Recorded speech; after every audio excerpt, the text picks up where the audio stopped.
Ce matin encore, ce jeune couple se réveille dans sa voiture. Allez, debout. Oh non! Difficile d'émerger, il fait moins 10 degrés dehors. Regardez notre bidon d'eau.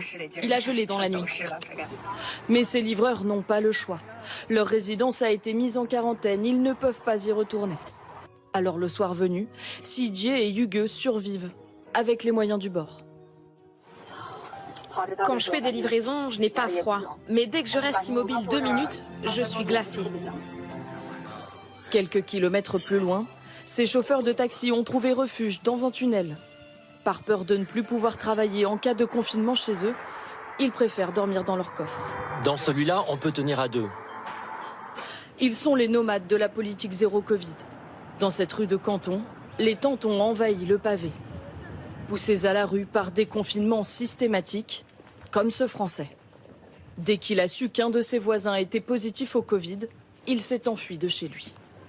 Mon appartement, il est juste là au-dessus, au 5e étage.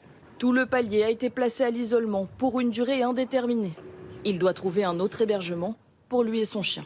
Je préfère être libre, avoir des amis avec moi et même si c'est dormir sur un canapé, ça ne me dérange pas du tout. François-Xavier peut s'estimer heureux. Le mois dernier, il aurait été envoyé dans l'un de ces centres d'isolement. Depuis mercredi, même les cas positifs peuvent se confiner à domicile, impensable il y a encore quelques semaines.